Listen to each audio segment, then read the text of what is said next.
Hello, everybody. We're not going to start for a couple of minutes yet. We'll give everybody time to arrive, but I just wanted to take a moment and welcome everybody to the State of the University address. I see that President Harroz is here with us, and we'll just wait a few more minutes to let everybody arrive, and then we'll get started.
Hello, everybody. I think this is a good time to go ahead and get started. Let me just welcome and thank you all for signing in to today's State of the University address. Let me also thank President Harroz for coming here and making himself available today to give this talk and to answer some questions. I can't see all of you, but I know that you're there, and it's great to know that you're all here with us today. Before I begin, I'd like to do an acknowledgement. The Faculty Senate gathers on land that was the traditional homelands of the Hasinai, Caddo, and the Keri Wichita peoples, and originally shared by many indigenous nations, including the Koigu, Kiowa, Namuna, Comanche, and the Naisha and Inde Apache, as a place of gathering, exchange, and migration. We acknowledge that the connections of the indigenous people of this territory predate the founding of the University of Oklahoma. Today, 39 tribal nations reside in the state of Oklahoma, many as a result of settler colonial policies that were designed to remove indigenous peoples. We acknowledge the University of Oklahoma's historical connections to indigenous peoples and its responsibility to the 39 sovereign tribal nations in this state. As faculty, we recognize that we engage with teaching, learning, and scholarly activities on indigenous land.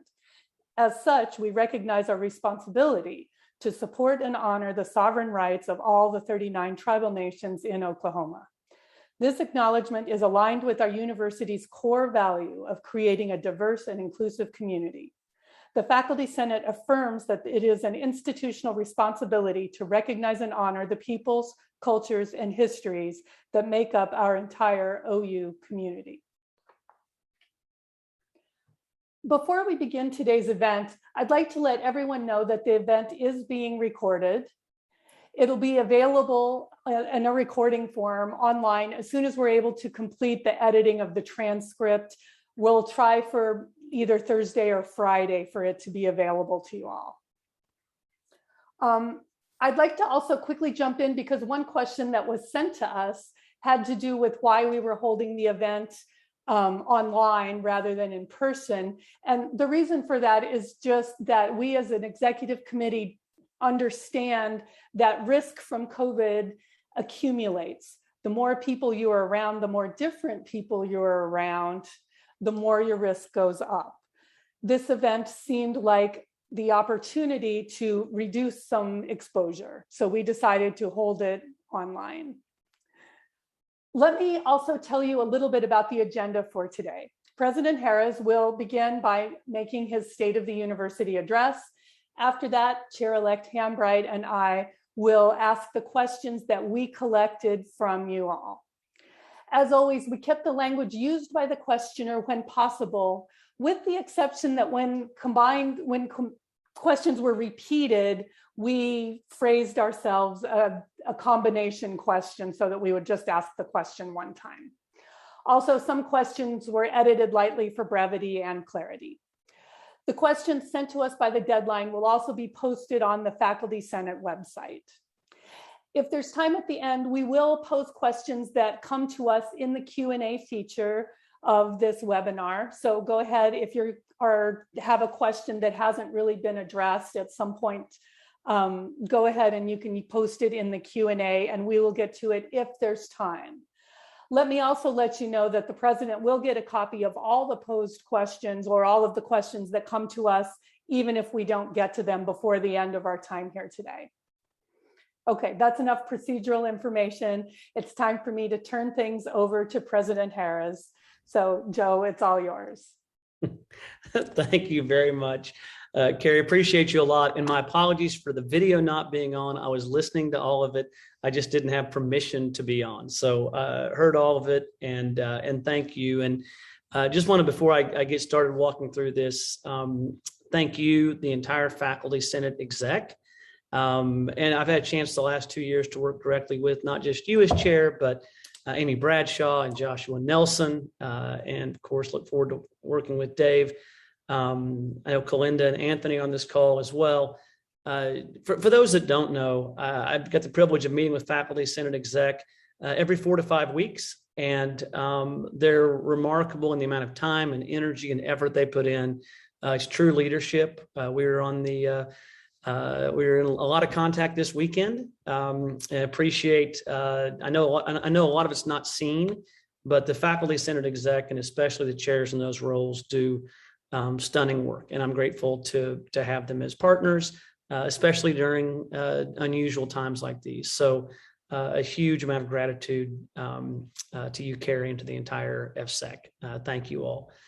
Let me give a state of the university overview. And let me just start with a quick summary for those that don't want to continue listening. This will be the Reader's Digest version, which I know is a very timely reference, the Reader's Digest version. But I think that the state of the university is good with a trajectory that can get to great. But I also know that we're anxious and that we're tired.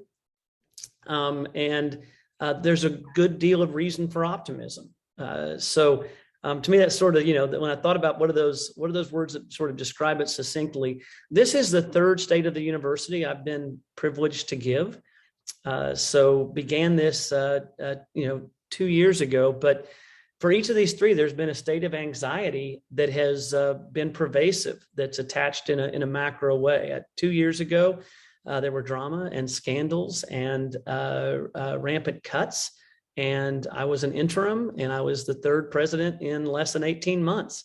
So 2 years ago, there was a lot of activity and change for the institution that was unique to it. What has not been unique are the last 2 years in terms of macro circumstances. When you look at it 1 year ago, we had COVID. We'd just come off of going fully online. We had to make a decision on whether we would be fully online or not for last year. And around a lot of uncertainty around financial viability. What would the impact be to the institution and to all the things that we do? Today, here we are with COVID and a vaccine, but vaccine hesitancy and the Delta variant. and absolutely no assurances that there won't be more variants that follow the Delta variant if we do not all get vaccinated. I'm wearing my fetching vaccinated shirt just because it's not hot enough outside. I wanted to add an extra layer, but hopefully send that message that's going to be the real key to all of this. Macro view at the last, I'm not going to belabor any of this, but I think it's useful to pull all the way back to sort of think about where things are coming into the pandemic. Where were we pre-pandemic? And the answer was there was a lot of disruption. There was already disruption in higher education, and it's now catalyzed. But going into the pandemic, where was higher education? We had seen the move from 1980 to really 2015, 2017, where tuition just continued to go up on students, outpacing everything, including the health insurance inflator, well beyond CPI, and there was defunding by states in those spaces. But really the ability, while many institutions continued to increase tuition, there on a net basis, there wasn't really any net availability to do so because the ceiling had been hit.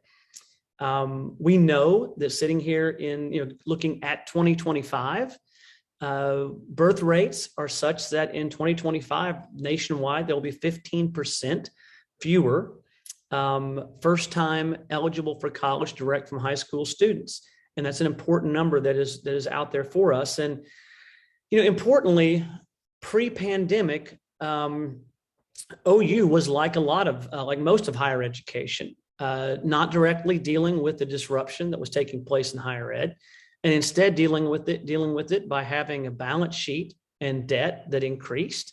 And, 30% of universities were losing money on an annual basis before the pandemic, and the pandemic has just catalyzed that. Where we were, we came into it with in that position, running a deficit. We had the cuts that took place. We put in place a $6 million salary plan a year and a half ago. No tuition increases for 3 years prior to this year, and no strategic plan in 30 years. And no budget that was out there that was multi-year. So where do we stand today? Even through the pandemic, we stand in a much different place. Through the pandemic to date, we have had no university-wide furloughs or mass layoffs. We made the decision not to go fully online. Those that did had massive implications. First and foremost for the students that we know did not continue their education.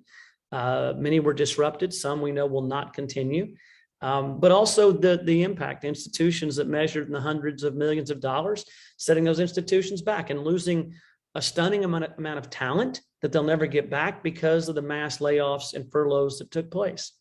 Where do we stand? Our budget is balanced. We actually added marginally some cash to us. We were able to do creative things in this environment to take advantage of the environment, like refinancing debt. We had a lot of, there have been these huge deferrals on a number of things. And one of those were those things that are key to us being an in-person institution. And that is, do you have the facilities that allow for the life-changing impact? You saw us this year. We went into the last storm of the spring. And the last storm of the spring, I went by Adams Hall, the Adams Tower, the Residence Hall, which holds 900 students. I was a student when I was a student here. I was in that tower in Johnson 903, in that tower. And of the 900 students that lived there after that storm, 200 plus didn't have habitable environments post-storm. And it became clear that we just simply couldn't continue to house students there on a long-term basis. And so we worked out the dispute with Cross. We added 1,200 state-of-the-art beds, a new parking garage, all of those things. And most importantly, this was baked into our first, that I know of, at least in the last 25 or 30 years, multi-year strategic plan budget that allows us to be aware of these things. So academically, we have the strategic plan. I know we've talked about that a lot and we'll continue to. We're growing the faculty in some ways that are material. And we'll hit on this in a minute, but this is one of the biggest indicators of how we're doing. We have the largest and most diverse freshman class in the history of the university. In our research, which we'll talk about again in a minute, is reaching some records and has hit some records. And we have a line of sight for how we can realize the 5 pillars of this strategic plan. And so I want to go through a couple of these, but first, I want to just take a breath and say thank you to everyone that's forged this reality. When you look at this, doing all of these things while trying to get through a pandemic that we're obviously not through yet, is the product of people working incredibly hard and tirelessly. And I think about a few of the names, and Dale Bratzler and Provost Irvine, who is now moved on and enjoying her retirement. And now Provost Wright is here, who's doing a terrific job. Dr. Surratt, Brian Holder-Reed, look at recruitment and the work that they've done to bring students here. Goddard, facilities and maintenance, housing and food service, all of the essential workers. Think about those individuals that have never missed a single day here on the ground, driving our purpose forward. Faculty who pivoted to Zoom right after spring break, many of whom had never done that before and had never taught online. The research continued to grow. Creative expression was done in new ways that which proves the word up of creative. And those who continued to serve the community. So look, our faculty is at the core of our promise. And, all of us I know are indebted to them and to all of the healthcare workers and the huge support of the Health Sciences Centers. So just want to recognize that. And I'll hit a few of the highlights and then we'll go to the Q&A here in just a few minutes. But really important, when we talk about, we all know that the anxiety and fatigue we face is real and it's severe. When we talk about what we do, we know that all of the 137 tactics, the 26 strategies, the 5 pillars in our strategic plan all pull up to our purpose, that we change lives. And when we look at this year's incoming freshman class, to me, it speaks volumes to all of that. It's approximately 4,600 students. They are the most academically qualified class from a GPA standpoint at a 3.66. The test score is also the highest, but we know this was a test optional environment, so that's not one we can really compare apples to apples. What we can compare is diversity. This class set a record there as well. It is 38% identifying as minorities, which is far and away the most diverse class we've ever had. And then when you look at what a great public research university does, 25% of this year's class, for those that are not math professors, that's 1 in 4. 1 in 4 of our students are first generation. And you think about the life-changing impact for those individuals and their families and the people whose lives they'll touch. That to me goes to the essence of who we are as a great public research university. So, this idea of how do we plan, how do we move forward? The goals are complicated because the goals are not singular. We know we have the 5 macro pillars, but how do you provide a world-class education, create a welcoming place of belonging, and harness innovation and path-breaking discoveries to advance society? The strategic plan was launched. We're seeing some real progress, and again, progress despite or in the face of the pandemic. The research excellence is something that we know as we look at our aspirations of being among those public AAU institutions. We know that's a critical area for growth for us. And when we look at it this year, we had a record high 445.9 million in research awards through grant and external funding.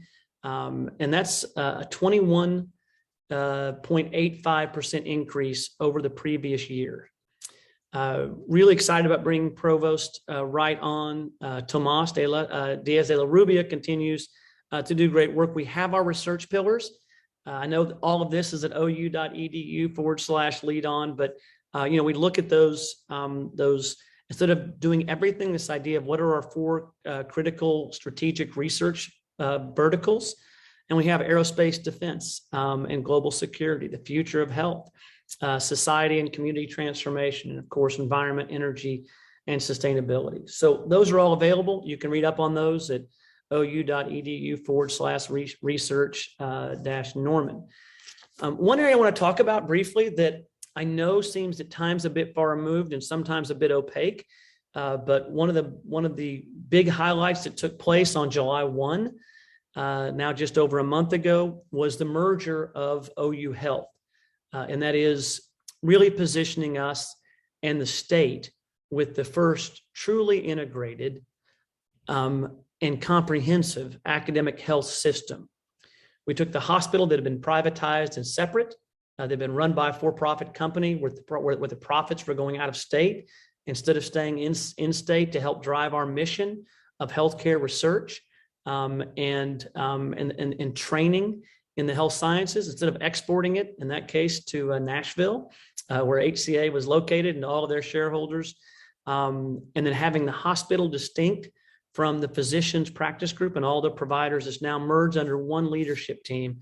And it positions us in a place to be able to improve the health of not just our university and not just the geographic area we're in Oklahoma City and Tulsa and Norman, but the state and region as a whole. And when we look back, I think at what we've done to impact OU Health in this merger is going to be absolutely pivotal to us improving our healthcare rankings and outcomes for the people of the state, and also for being able to launch research that will impact on an even broader scale. So that's exciting. A topic that I know at times sounds like it doesn't matter to everyone, but it does matter to us, is athletics. When we look at our strategic plan, you see how many areas this touches. The move for conference being in the SEC in 2025 was absolutely essential.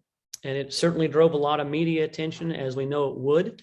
But the reality is, when we looked at what matters under our strategic plan and where athletics falls, athletics today is a $167 million budget. So think about that. Nearly 17% of Norman campus budget is in athletics, and it attaches to our strategic plan in many places. It's important to it, but we are among a small handful of schools in the country where athletics is not subsidized by student tuition and fee revenue, not subsidized by other dollars, including taxpayer dollars. And we looked at, where do we need to be? It wasn't one of simple opportunism. When we looked at where we needed to be, the number one goal was we wanted to continue the traditions of excellence that have helped create this place of attachment for so many. We know how that directly speaks to student outcomes, but also, for as long as is possible, ensure that athletics is not taking dollars away from the rest of the enterprise. And that's unusual and that's difficult. And especially with all that's taken place this past year and years around intercollegiate athletics and the state of flux that it's in right now, we said, we know it's going to be difficult. We know there's going to be some drama around it, but what can we do to position ourselves to maintain these two primary pillars: continued excellence and not being subsidized? And that move was absolutely critical. And to me, it touches on all elements, a lot of elements of our strategic plan. So a big moment that's not just athletic, but impacts all of us. Working with the legislature, we know about the defunding as has occurred in so many states across the country. Where do we stand today? This year, I believe we had some resonance with the legislature on the important work that we're doing. When you look back at individual allocations to OU, the biggest year before this year was the year 2002. In the year 2002, there was a $22.7 million appropriation from the legislature to OU to finish off the funding for the National Weather Center. So just under $23 million. This year was fascinating. There was, I believe the number, I'll fact check this, is around $57 million in endowed chair matching that was required. I believe that will kick off an additional 4.5%. I think that the net number ends up being around $2.7 million a year towards the academic areas. And so that was really important. We also, in this record year, wound up with over $60 million in commitments from the legislature for the Health Science Center and Norman campus, talking about the direct impact we have. It was more targeted. It was in pediatric behavioral health, aerospace and defense research directly in our strategic plan, infrastructure investments, engineering, nursing, MD. Could go through that in more detail. I want to be mindful of the Q&A period, but a really important year, and one where we learned, I believe, how to communicate with the legislature in a language that has resonance about the essential work that we're doing and how it ties to the priorities, some of the priorities that are spoken to there. Fundraising is an area where we know we have to grow. Fundraising has been at around, if you look at the last 10 to 15 years, fundraising, including athletics, has been at around 115-ish million a year, which is behind where it needs to be materially. If you look at AAU, aspirational public peers, aspirational peers, that number has to go up by at least a double. We have not had a comprehensive, a major fundraising program, campaign since the year 2000. There should not be gaps of 3 to 5 years. It's sort of normal for gaps between major fundraising campaigns. We believe that we're committed to launching a major fundraising campaign formally about this time next year. We're in the quiet phase right now of working through that, and we're seeing some traction. When we look at this year, up from the $115 million number, and there were some one-time gifts in here, so we don't want to get ahead of ourselves. But this year was an extraordinary year, cresting well over $200 million.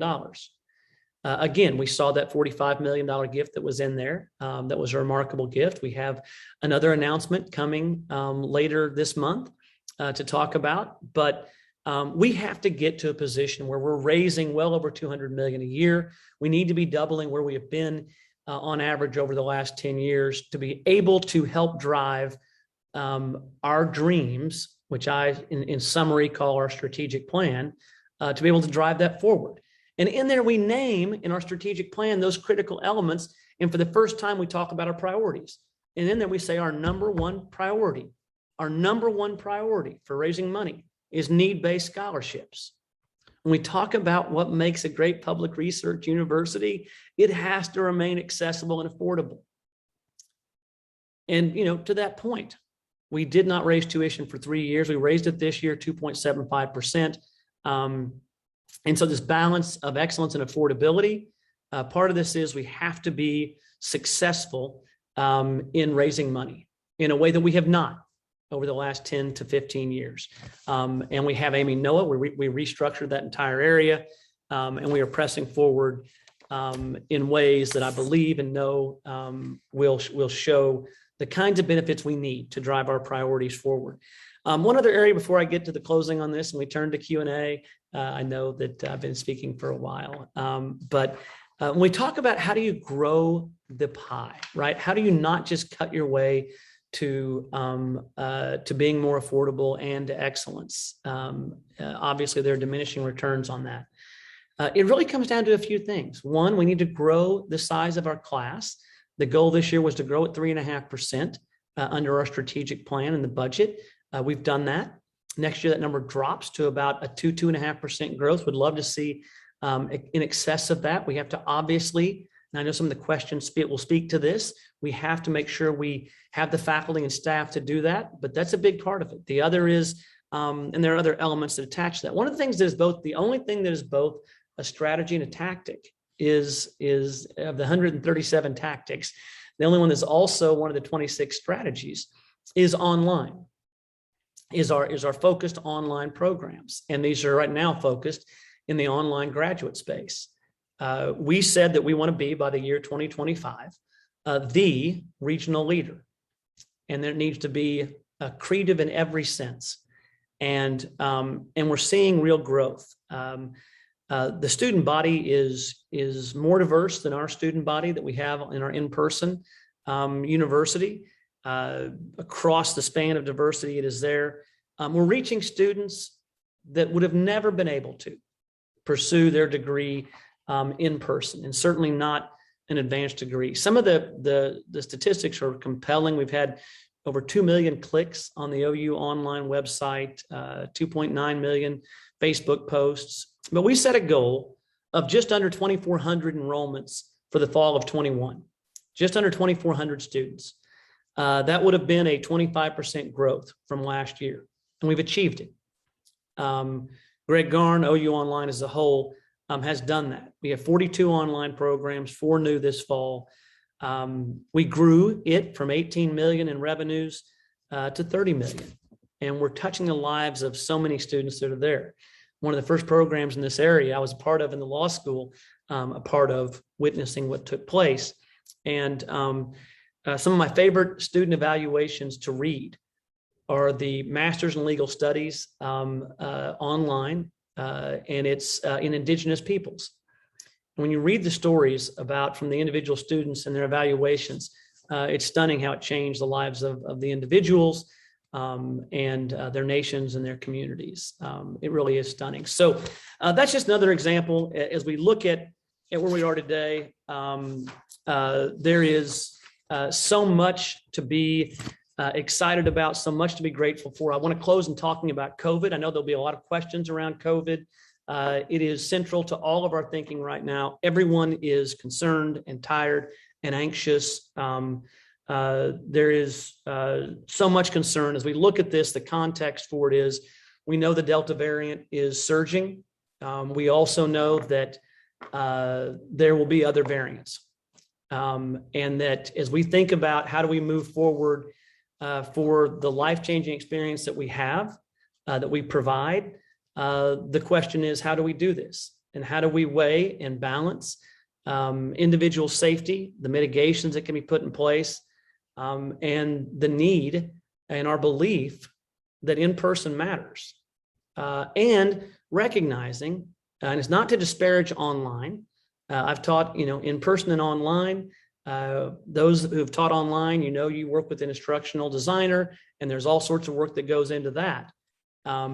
But moving simply to Zoom is not online. It's not the kind of online that we talk about when we talk about online. And so, how do we deal with the challenges that are there? I can tell you that I've had extensive conversations with Keri and the faculty senate exec, communicated very clearly and vividly, and certainly I understand it. How do we manage and handle this? What do we do? And as part of this, Keri and FSEC had a lot of suggestions and thoughts, and we tried to put some of those in, and I'll try and encapsulate those. I know we'll cover some of these in the questions that take place. Obviously, the video that went out on Monday, or actually on Sunday for use on Monday, that was a product of the conversation with FSEC. They said, look, your initial video wasn't strong enough. If you believe it, will you do more? And it's one of those situations where I looked up and I realized then that the initial welcoming video I did was before the surge started, and it wasn't strong enough. And so because of that conversation, I went back and hopefully you've seen that video. I'm visiting classes. Tomorrow I teach 230, I believe, in Dale Hall. And part of that is not just to go do it, but to tell the students that we expect them to be masking, and to try and make sure they understand that while it's not currently the law, and we'll get to what's going on in the courts right now, that it's our expectation. And I did this too. Prior to the first week of classes, we had our entire freshman class that showed up in the stadium, and a couple of folks accused me of sounding like Dad when speaking to the students. And if you were there, you heard me. I told them that, it's an absolute expectation that they mask in the class, and that we do that. The provost's office, you've seen communications coming from Dr. Wright. He's done a remarkable job. It's always tough walking into a new role, but especially whenever you've got a surge in a variant during a pandemic. We announced that when we have a confirmed case of COVID in our classes, that the class will continue, but there'll be 2 weeks of mandated masking in the class. And we'll go into more detail in a minute on that. We're Working on making sure with student affairs, the masking resolution process is better. It needs to be better, and we're working on that in real time. PowerPoint slides hopefully are useful. Student affairs is working on this in earnest. The peer ambassador program is one that is we're seeing a lot of traction on it. Obviously, the vaccines and student vaccine campaign is important. The signage, again, another very clear message from Keri and FSEC was we've got to have more signage. It has to be more prominent. So we worked over the weekend, and those have either gone up or are going up in those classrooms. We're looking at additional testing options. Testing was all free. Now testing is, we can do it all through Goddard, but if you can afford it, we prefer to go through insurance. We can focus on other areas, but if you can't, we're going to make sure that you still have access to testing at no cost. We're also looking at self-administered tests, but also how do you aggregate more data around that? We have to have more data we can share with the community in those areas. I know that this is a shared burden, and it disproportionately falls on those directly in the classrooms and those directly working with students and our essential workers and all of us. We can talk more about what we tell our students in the classroom, but the message needs to be clear. As long as it's not the law, as long as the law is we can't mandate it, we follow the law, but we expect you to wear a mask. And we have slides to help with that. That conversation is not an easy one. We've all heard both firsthand and anecdotally the reactions to students from that. And it is a continuing challenge, but it's a culture we have to instill.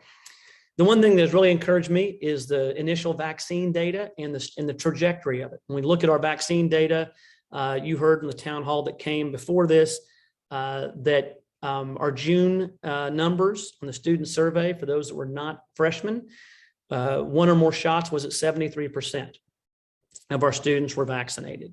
And the move-in was surprisingly good. We surveyed every student that came in for move-in and the housing. 66.46% of those students had already received at least one shot. And of those that had not, just over 22% were interested in getting a vaccine. The walk-in vaccine clinics are seeing real traction during the first 3 weeks, which is move-in week and Camp Crimson, and then the first week of classes. So through this Friday, we had 627 more vaccines that were given. So we're seeing some good traction that's already there. That's on top of the regular vaccines that are given at Goddard every day. Goddard has now administered just shy of 10,000 doses this year. The student vaccine incentive campaign is progressing. We have over 4,500 students that have entered, with 4,300 that are fully vaccinated. I'm not sure what the other 200 are waiting on, but 4,300 of those are fully vaccinated. So again, a lot going on as we look at this question. Today we've seen some more activity around a challenge to the law, not to the executive order, but to the statute itself. We're following that. A final order has not yet issued in that. There's both the what was Senate Bill 658, now state law, that's being challenged. Separately, there's the executive order from the governor on this. The statute is the one that is being challenged. There's been an announcement of a decision, but not an order yet issued in this case. I'm told that will come out as early as tomorrow or as late as the 8th of September. So we're watching that closely. We're going to stay in communication on that. And I want to be very clear that to the extent the law allows us, that in the classroom, we're going to pursue masks in the classroom as a mandate, with the exceptions, of course, that attach to that. But our driving force in all of this, if the law permits us, is to follow what the CDC provides as guidance and pursue that course of action of a mask requirement in the classroom. So again, we'll see what happens in this lawsuit. We will assess what the state of the law is, and we will make sure we're communicating with FSEC and with all of the faculty through the provost's office on what we see there. So That was, I know, about 38 minutes. I was given about 35 minutes, so 3 minutes over isn't bad. I'm going to give myself a solid B to B plus, and hopefully a good conduct award. So anyway, I want to turn that over. Those are the initial thoughts. Keri, I'm so grateful again to you and all the work that your team has done. And of course, my dog started barking right when you turned it over to me. It's like they knew you were coming. It's only fair because on Saturday and Sunday, my dog was barking. So yeah. So everybody say hi to Orla. She wants to bark at a dog that's out there. Okay. So thank you, Joe. Thank you for this terrific presentation. And Dave and I are sort of going through and making sure that the questions we ask are not things that you just answered. So that's why we're kind of fumbling and looking off to the side a little bit here, just in case anybody's wondering what in the heck we're up to. Okay, so we're going to start on the questions now. I'll remind everybody that these are the questions that you all submitted to us in the Faculty Senate. And if you didn't hear me say this before, the questions that were posed to us will be available on the Faculty Senate website as well. The first one or two here have to do with vaccinations. The first one, I know you have an answer to because I asked it to you a while back. So, but I think it's good for everybody to sort of understand this. Now that the Pfizer vaccine has full FDA approval, will OU take action similar to many of its peer institutions and require vaccination for COVID-19 as we do with other mandatory vaccinations? A second part to this was, will we require vaccines for employees, even if we do not feel able to do that for students? Yeah, it's a great and really important question. One that we've talked about a few times, and it's really important for this message to get fully out. So thanks for asking it. You know, right now we are, of course, complying with the law, and what the language of the statute and the executive order speak to is that, and I'll just kind of go through them, and then we'll walk through it. But it indicates that we may not require a vaccination against COVID-19 as a condition of admittance or attendance of the school, institution, or public building. Require a vaccine passport as a condition of admittance to or attendance to the school or institution. Implement a mask mandate for those who have not been vaccinated against COVID-19. There are exceptions to this. So there's an exception for patient-facing settings and research participant areas and facilities where patient care is the primary function, or those who electively participate in study abroad. So on all of our health science center campuses that have patient care in them, of course, there is a mask mandate. Right now, the law does not allow us to do and require vaccination, and so we're not in a position to be able to do that. Now, should the litigation be successful that takes place and the legal interpretation opens up, that's an absolute, each part of that conversation is an important one to then have, which is, what about employees? What about students? And starting with healthcare workforce. And all of us have seen the extreme politics that have attached to this. This is not just a scientific argument anymore. It is a political argument. And those are conversations we're going to have and walk through in the event we're allowed to look at those sorts of mandates if those laws are held to be invalid or otherwise changed. Great, thank you. So in the meantime, when will the university announce the incentive vaccination program for faculty and staff?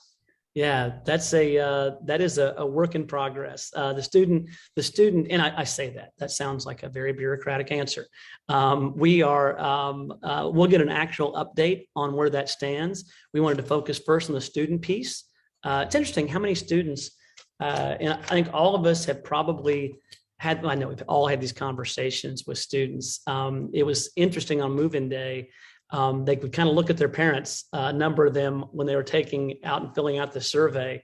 We've had a good number of students tell us that in their home, they were, one of the issues was not being for getting vaccinated, but we've seen a lot of students that have decided to go ahead and doing it. Now, as we look at an incentive program for staff and faculty, we're moving to that.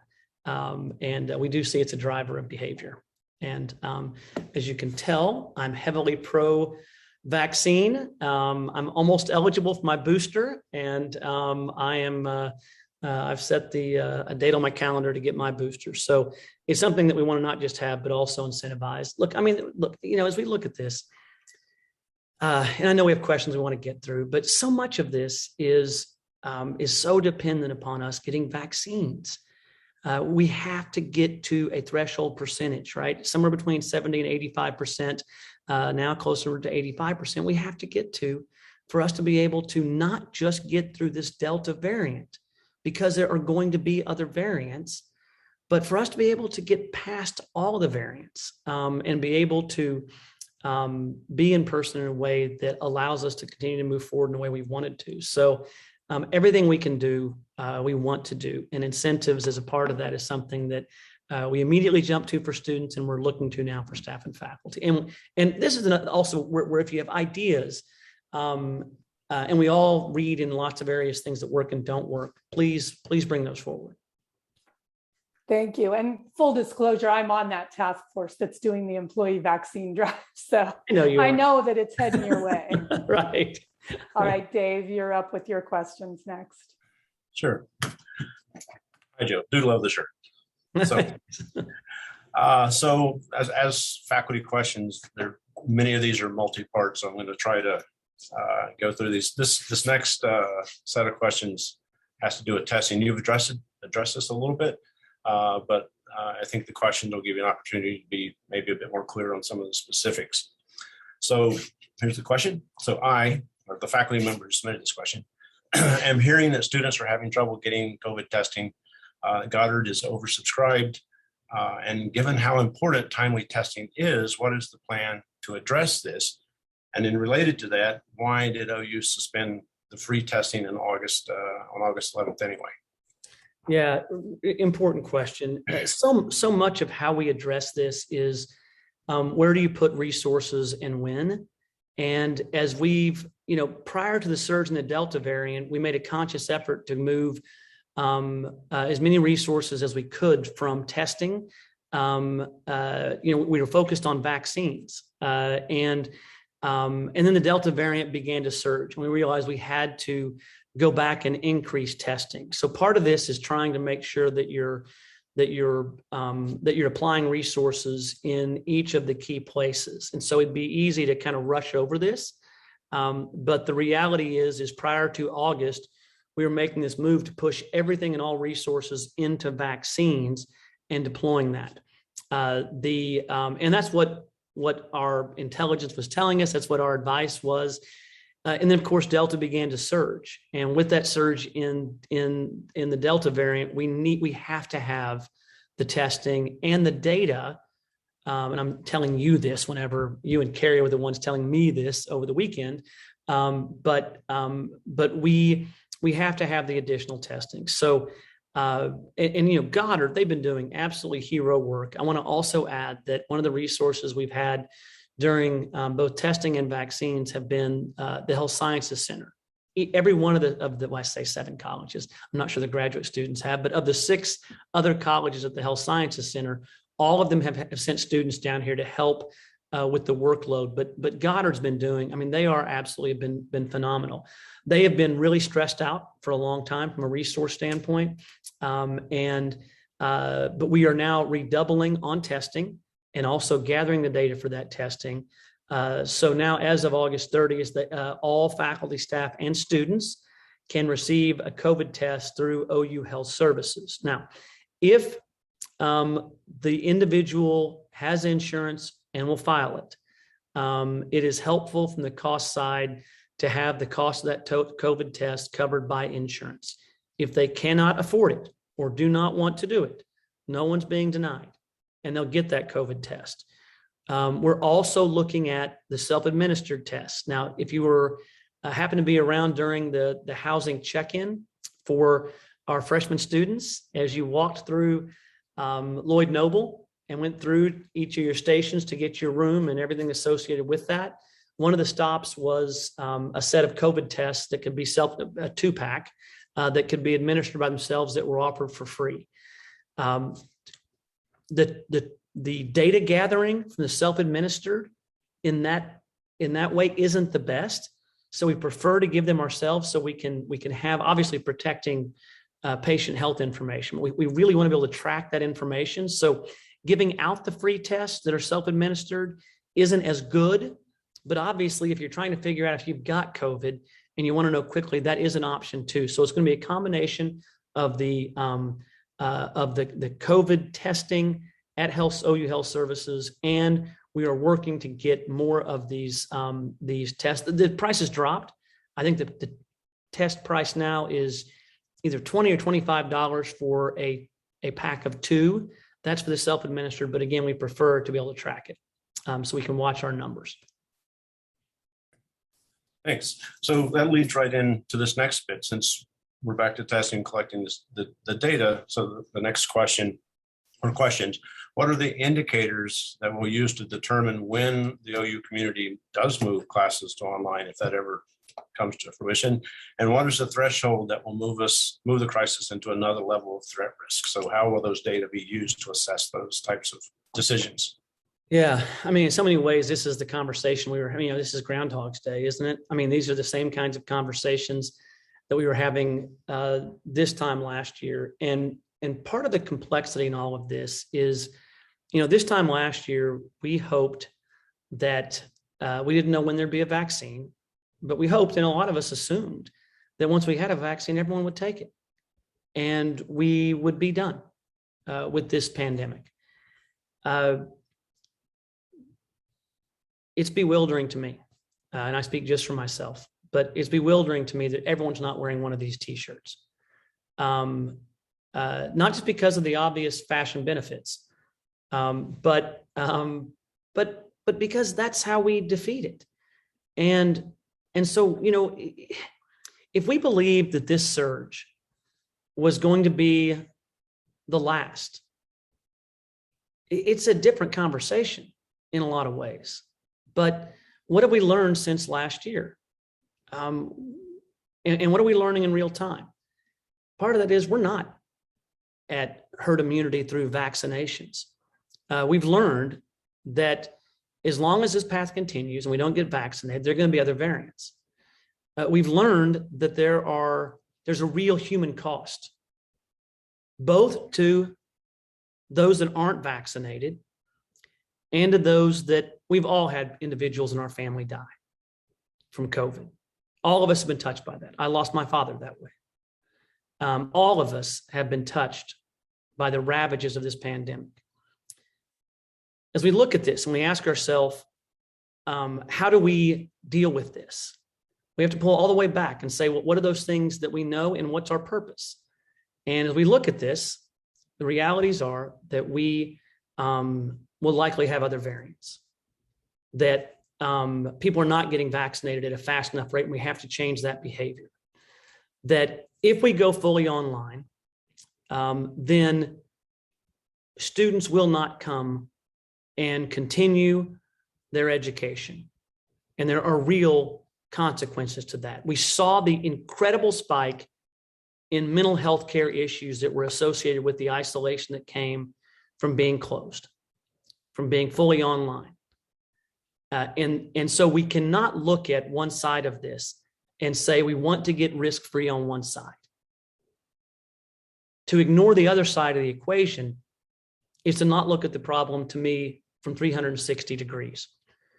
And so as we balance these risks, as we balance the life-changing work we do in our proposition that an in-person comprehensive research education truly changes lives, we then ask, what is the balance? And the reality of this is not temporary. And we look at this, the question is, what do we do and when do we go fully online? And when we look at what are the risk mitigation components we can put in place, they're not perfect. But when we look at them, what do we know works? Vaccines. What else works? Masking. And in fact, what we know is that among all of the risk mitigation tools that are out there, masks work the most effectively. The Mayo study just came out, masking alone by one individual. It does not matter what type of mask it is in this study. 99.5% of those, right?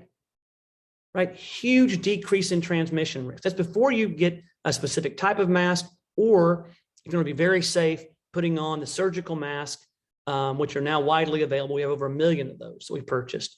And then you put a cloth mask over it. The risk mitigation techniques that we have work. And I know one of the questions is, what about spacing? What the data tells us is that while we would all like to have more space, if you're wearing the mask, then it's an incredible risk mitigation device, and distance isn't that essential to it. And I'll let health experts speak more to that, and we can bring Dale Bratzler on. But that is what's now, is there still a fractional risk? There is. And you can debate whether it's like, winning the lottery or not. And you have to wash your hands and you have to do all of these things. But will we eliminate that risk? No. But as we look at the other side of that risk, we have to look at the risk to the individual not continuing their education, from the depression that attaches to that, from the lack of providing what we have committed our lives to, those of us that teach in person. And so it is a weighing. And we know that no answer is perfect here. Any answer you give is going to make about half the people mad. And so what we can do, I think, is first say, what is our purpose? Do we believe in it? And how do we weigh both sides of this?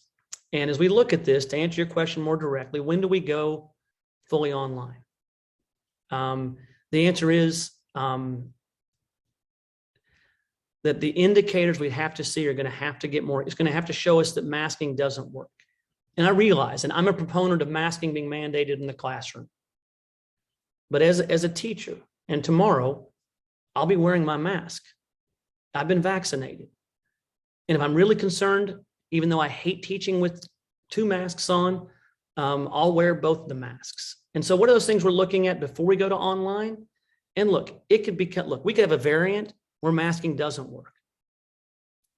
And if that takes place, we're online. We can have other factors that could occur, and we're evaluating constantly. And Dale Bratzler has become our Fauci in that whenever I have a big idea or a thought, I sit down with him and actually learn what the facts are. And he's very balanced. He is not there to please anyone. And so in the first instance, we turn to him, the Emergency Operations Committee, and those things that are in there. What are those things we can do shy of that move to go online? There are other steps. They're reducing, capacity in larger venues. There's, all meetings of 10 or more. We did this last year, right? Going to Zoom. There's temporary moves to online. There's mask mandates, remote working. But right now it continues as it has, which is it's something that we look at literally on a continuous basis. The emergency operations committees, there are a number of acronyms for the groups that look at this on a daily basis. We get the data daily from our chief COVID officer, from Dale Bratzler. We see the trend lines. We're all praying for that and hoping for that slope to flatten and to go negative. And we're going to keep watching it. And if we believe that masking can't keep us safe, then we'll take additional measures. But it really is, at the end of the day, it's how do you balance the 2 risks that are out there? Safety to the individual and their ability to protect themselves through vaccines and masking and hygiene. Our ability to buttress that by getting all of those around us to do it, even if it's not by mandate of law. And then it's balancing that against the risk of individual isolation, failure to get the promise of an OU degree, and the ability to have, when we looked at our 5 pillars, and I know I'm going on a bit here, but I know it also touches on a bunch of the questions. I can see Keri saying, Dave, shut him down. You always shut him down in meetings. Do it right now. But I'll leave it there. There are more questions to come. Well, I think the next question I'm going to give you is one that's on a lot of people's minds, and it gives you a chance to pivot just a little bit, because you just talked about the importance and the efficacy of masking. And that is, can you explain to the community why OU has not instituted a mask mandate. Can you explain why OU has put the responsibility on faculty for fulfilling this expectation rather than having it come as a policy? Yeah, this is how it feels, right? I mean, everyone, it's interesting. I hear this from, I hear it from everyone that's working, right? This question of why is this all on us? I hear it from the essential workers who have not missed a single day of work in person in the last 18 months. I hear it from my wife, hears it from me. Student affairs asks that question around trying to engage in peer to peer. But this burden does fall disproportionately in the classroom on the faculty. And it takes all of us. And there's no question this is not a burden any of us bargained for. I mean, none of us bargained for this. And so how much do we believe in our purpose? How much do we believe in the balancing of those two interests? And to whom are our students going to listen most closely? And who has that direct contact with them? I hope that the burden eventually feels shared. That we can all say, you know what, I'm doing my part. And I know as a professor in the classroom, I mean, I know when I'm in the class, I've taught since 97. And, I've taught during COVID. And I know that look from students when they look at you like, have you lost your insert your favorite expletive mind? I'm not going to sit here and do this. So it feels there is a burden on everyone, and it is felt most directly when you're in that classroom looking at those students, especially when they're looking back at you and you have a mask on and they don't. So I want to just say, I hear you, I feel it, and I hate it. Now, we have tried to do the best, and I can't use past tense. I mean, it's ongoing. So what was the latest? We met this weekend. I know it started on Thursday or Friday, Keri, with FSEC and this conversation about how do we adjust to where we are today and the surge that's taking place. We've talked about the state law that's in place, and we've asked the question, and we've carefully worked on it. Do we believe there can be an exception when you're in a space where there's been a positive? And our best extrapolation of it is to put in place a 2-week, and the recommendation is a bit shorter than that. We wanted to make sure it covered enough time. We know the time periods used to be 2 weeks and they've now shrunk. But we said, let's take a 2-week time period and say in those classes, there's a mask mandate. Now, there are those that then look back and say, well, aren't you now violating the law? And the answer is we're trying to address the spirit of the law in every sense. And we believe that if you're in a classroom where there's been a positive, that 2 weeks of a mask mandate is appropriate. As you know, transit buses and shuttles have a requirement to wear masks, and that will continue.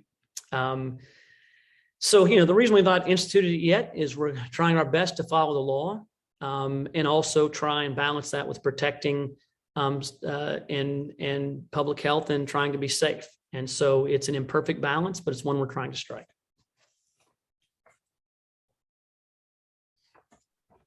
Great, thank you. Can you also address why there's not been more flexibility or options offered to people who regarding remote working or teaching online if they have medical conditions, given the ongoing and in fact uptick in cases of COVID? Yeah, all these are so difficult. And the commitment we made to our students is that we would provide them, to the extent possible, an in-person educational experience. We have heard from so many students and their families that they're not going to continue their education if their classes are online. And they told us that clearly.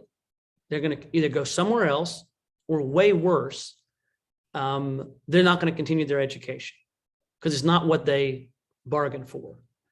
They don't want to go online, and they know that online via Zoom is not online as we deliver online.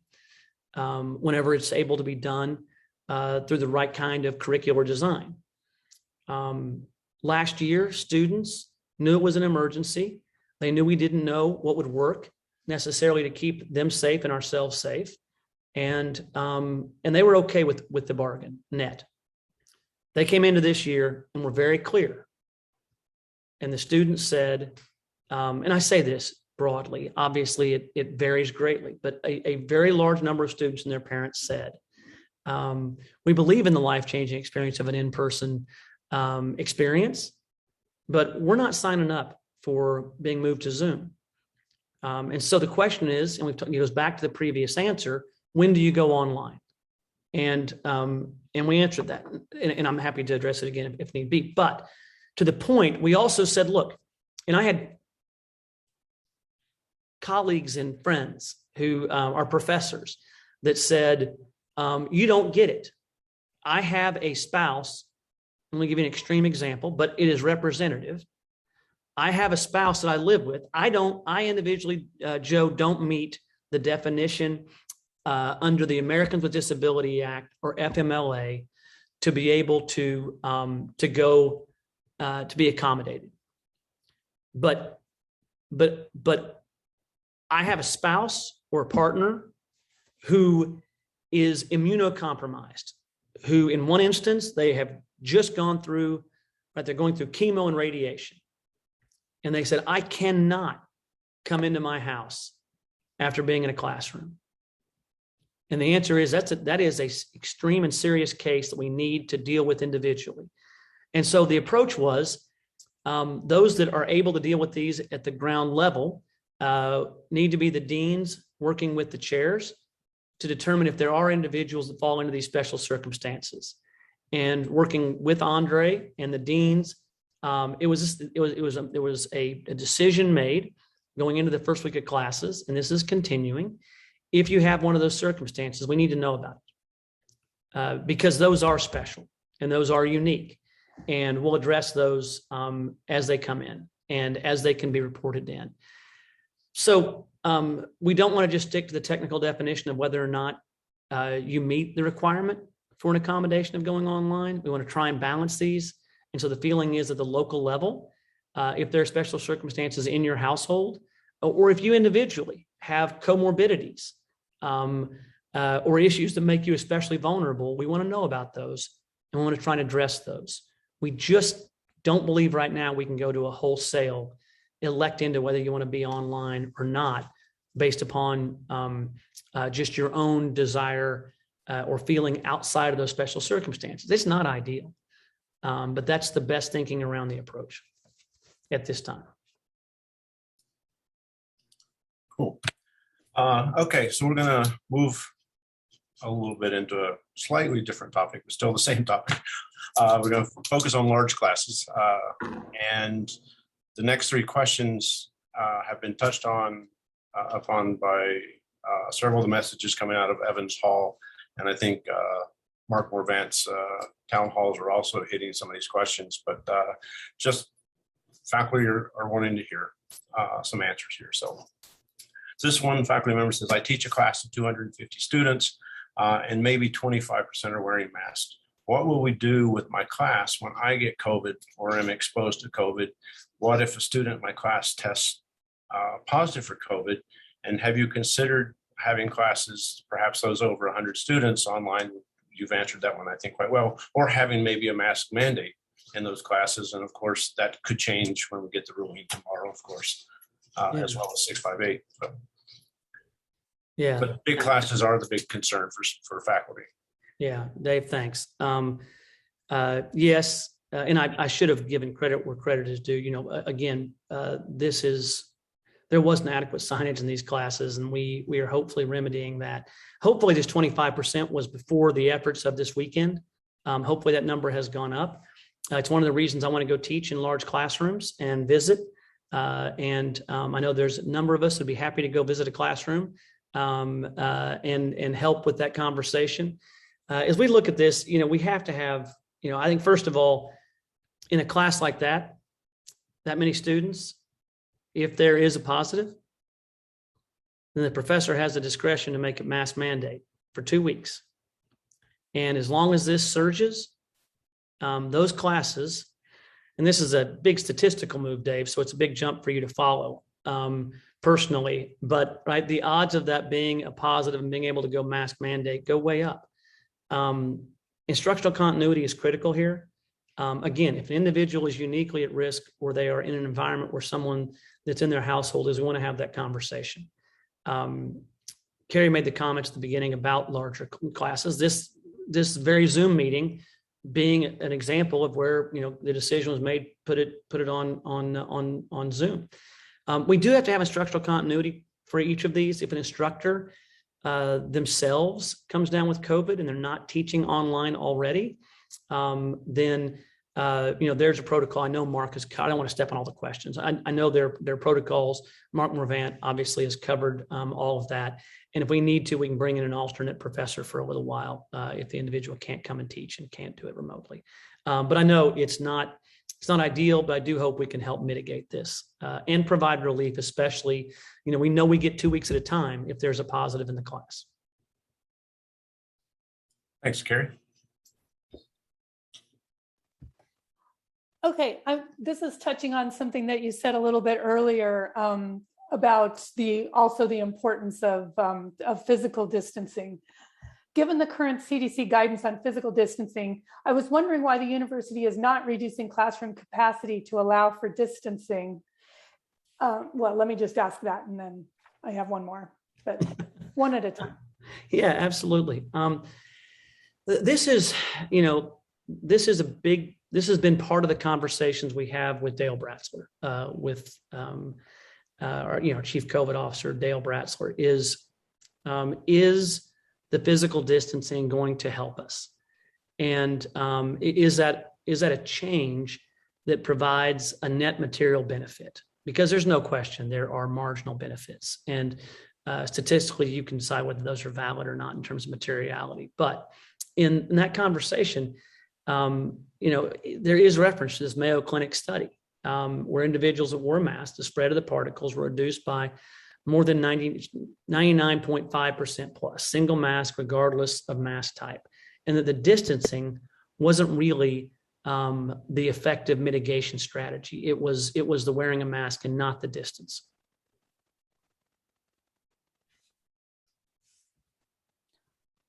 Okay, and the other question that came up was, how can you justify things like at-home football games without being able to enact a policy that protects students, staff, faculty, and their loved ones, aka masks and so forth?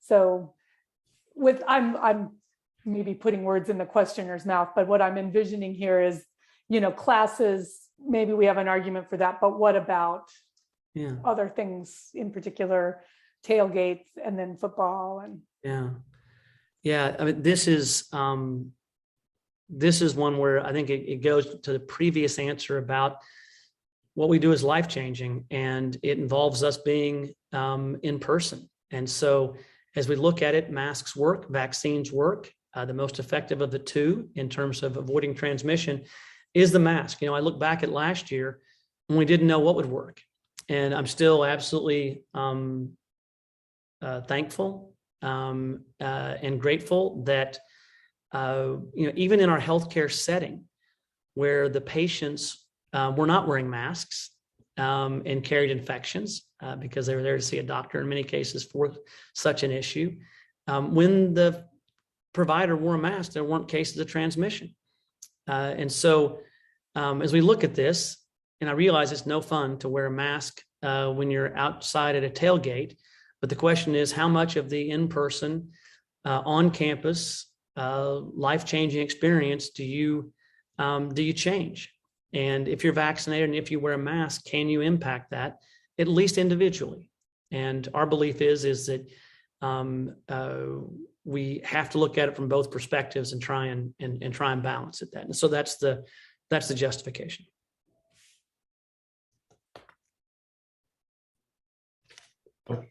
I think the ball bounces to me. Sorry.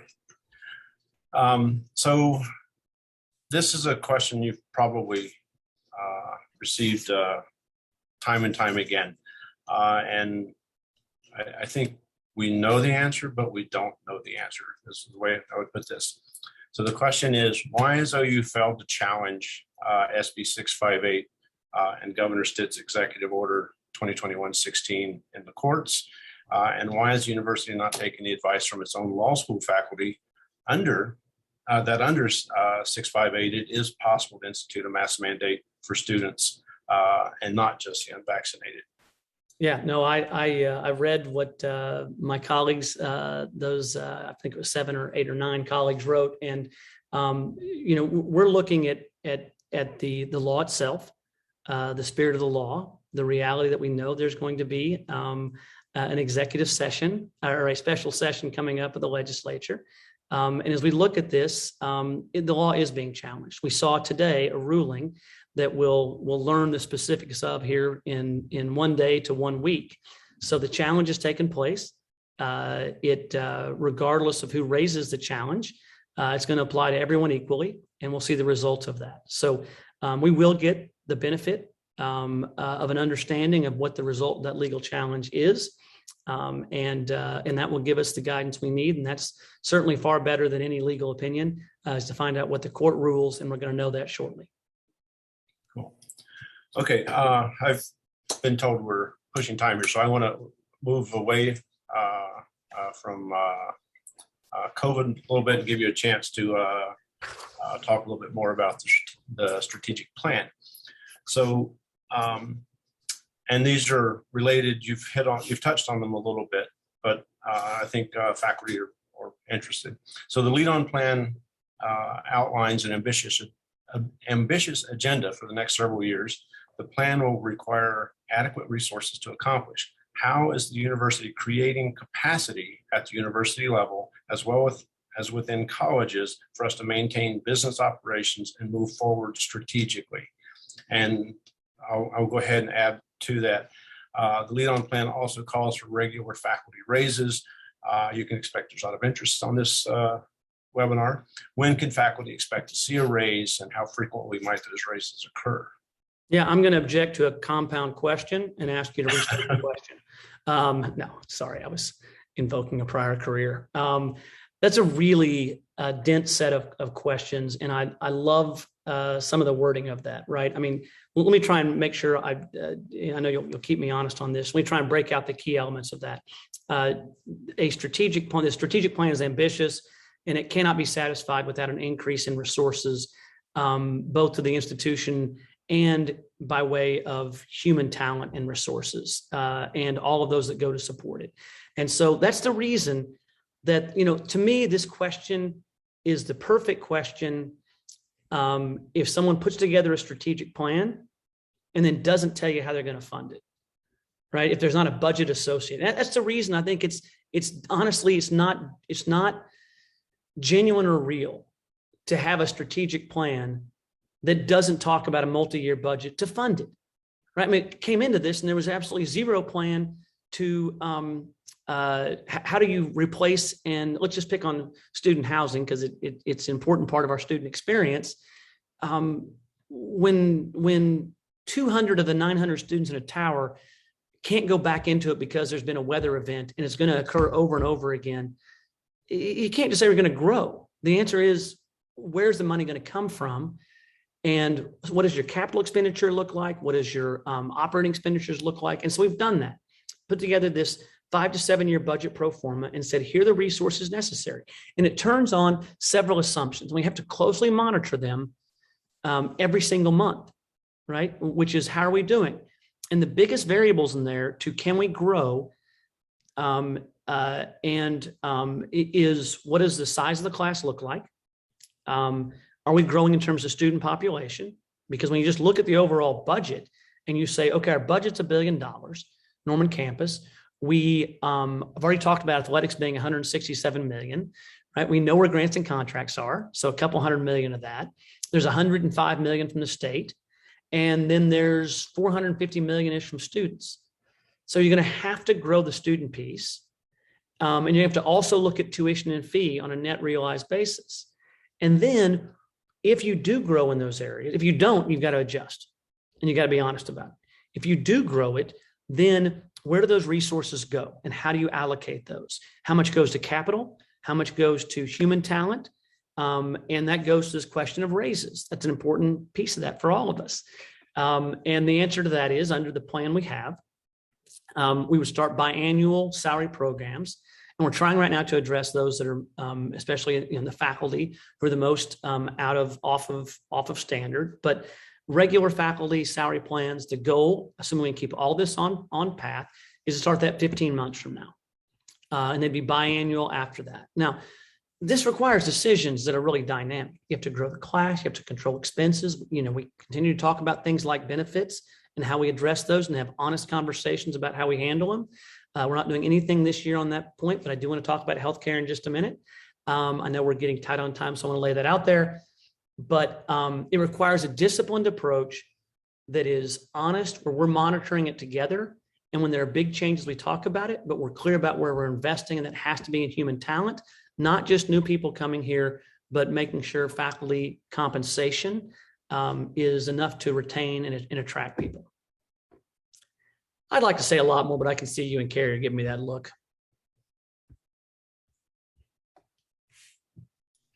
Keri, I'm going to turn it over. Do you want to jump down since you brought up benefits? Yeah, that's kind of where I was thinking I might go. So the healthcare and benefits have been a recurring theme for the last, several years anyway, but in the last year, certainly it's been a big thing. So how is the university ensuring that our insurance provider continues to provide access to OU physicians as well as other providers? And another multi-part, how is the university ensuring that retirees continue to receive the benefits promised to them when they were hired? Yeah. And I'll try and get through it in a pithy way, because this is a really big conversation. I think these are the key points. The only thing, so if you order those things that have outpaced the consumer price index over the last 10 years, last decade, 10 to 15 years, what are the top two out of all categories, right? It's tuition and fees for students nationwide. And right below that is the cost of healthcare. Everything falls below that.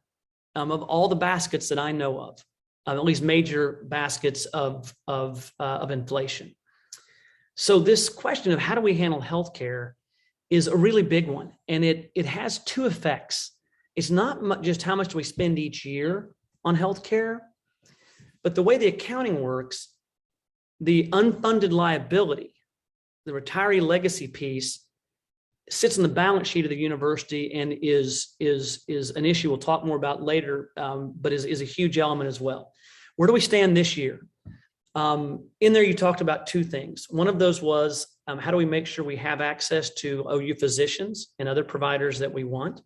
And then what are we doing about our health insurance? And this is the first chance we've had to talk about this, because I've just received the recommendation, and so I want to cover it in a couple parts. We had the conversation about where we were with Blue Cross Blue Shield, and that conversation became a very public one. And we've resolved that through next July, or I guess this coming July, now that we're in September. And we're going to be addressing that on a proactive basis. So there are a couple questions. One, how do we best control our own destiny to make sure that we are never in a position where we get leveraged like the position we were in? And that is not easy to do and is going to require ongoing work. And then how do we also make sure that we have the benefits that we're used to at a price that doesn't break the bank? How do we approach this? We went out to bid for on what they call the TPA, right? Blue Cross Blue Shield for our employees in terms of handling. Blue Cross has been our TPA. It has been that since 2017. In 2017, it was Cigna. And so we went back out on the street for an RFP, in part because we wanted to make sure we had access to OU physicians. But we also learned that the market that's out there right now for health insurance has a huge opportunity for savings, that the pharmacy benefit piece in health insurance plans has reached a new level of competition, and that instead of going way up in cost, there's a chance that if you bid it right now, you can get that cost to come down in the millions. So we went out to the market, and a lot of naysayers on the technical side said, you're going back out too soon, don't do it. You're going to get nothing. Nobody's going to bid on it. And we went out there with our committee, and just really quickly, these are the folks on the committee. So it's 10 people. It's assistant professor from the College of Law, associate professor, College of Nursing, the VP for Business and Finance from Cameron. There's the whole community. I'll save some time is on that. They came back and unanimously made a recommendation to me that I'm going to bring to the board. And it saves, and we'll quantify this later, but it saves millions of dollars. And it also makes us less dependent on carriers themselves, on being able to get access to our people. Now, the recommendation is to go with Cigna. And my question was, I saw this show in 2017. And for those of us that were here in 2017, it was not ideal. The committee came back and said, no, you're missing the point, Joe. In 2017, the university gave instructions to Cigna to tighten up the way it was being handled. And that's what caused the majority of the negative impact that was seen when Cigna was here. Then when the committee went out and did this RFP, the instruction was everyone has to present a plan that's structured the same way we have right now for employees, without the tightening that we saw in 2017. And I'm overly summarizing that. We went to Cigna and said, hold on, I'm not going back to this show again if it's what we had in 2017. They indicated they learned a ton from that it was due in large part to the plan specifications that were put in place by OU at that time, and that they were going into this with open eyes, that they would have to do as well as or better than the current provider. The committee came back. They strongly said, let's go with Cigna. That's going to be the recommendation that I make. It will not be a change in the structure. The pricing we'll have shortly, but there's going to be a lot of savings in this, and we'll quantify that specifically once we have it. So it's our belief that we're going to go into this year with the ability to have more control over our network, that we're going to have a material cost savings that will allow us to avoid the big increases that we've seen historically, and will provide the same level of benefits on the healthcare side and same structure. So that's the promise. I know you all will keep me honest on this, and we'll work with FSEC and with the benefits committees. I know Anthony's a big part of this, with a lot of the service that he's done. But that's where that stands right now. Okay, great. We're going to try and get in 2 more questions, just telling you the timeline, so you can say with that what you will. Maybe there are questions you can answer very succinctly. Here's the first one. How will you work to better retain faculty, in particular, faculty of color who are leaving in large numbers? Yeah, to me, it is a specific and a general question. When we look at our strategic plan, we have 5 pillars. And one of those pillars, there's only 5. And one of those pillars is a place of belonging for all. And that's not just students, that's faculty and staff as well. If you create that environment, if we really focus on those DE&I efforts in a way that's meaningful, that's going to be our best way to address the specific concerns around our minority faculty and staff members. I was heartened to see an increase in every minority population category for our student population this year. That to me is a leading indicator. Students turn over more quickly than faculty and staff, and to me that's a leading indicator that our trajectory is correct. And I use the word trajectory very clearly because we've not arrived anywhere, and it's directionally correct. And that has to be continued vigilance to make sure that everyone feels connected, not just some populations. And then on the broader question, it is both that answer. There needs to be a feeling of affinity and connection that attaches for everyone. And it's also having compensation that is reasonable, and where there's the perception that there's upside. And we've seen compression and inversion, the most hideous form of compression that has taken place now. I was dean for 9 years and saw what happened to that cohort that is now mid-career. And so, but to do that, we got to be honest.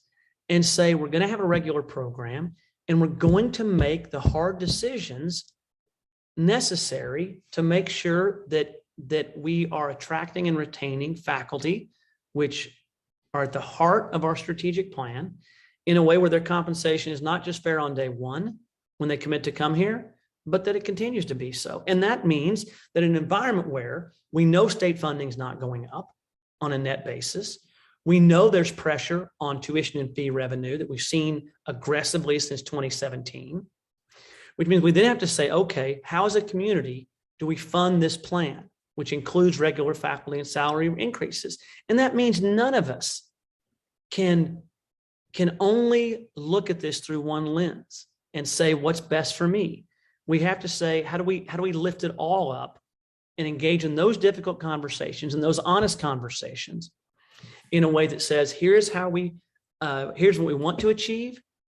That includes faculty raises on a regular basis at a certain level, and also rewards for performance based upon the metrics that we put out there, which is more broad, as we've discussed, than just the historical categories. And then how do we hold ourselves accountable and not shy away from those difficult conversations? And those are difficult things to do, because it's way easier to give a political answer and say, oh, we can do it all, when that isn't the answer. It's not an honest answer. The honest answer is, what's the plan? Show us the budget. How do we get there? What do the increases look like? And when there are increases, how are they distributed?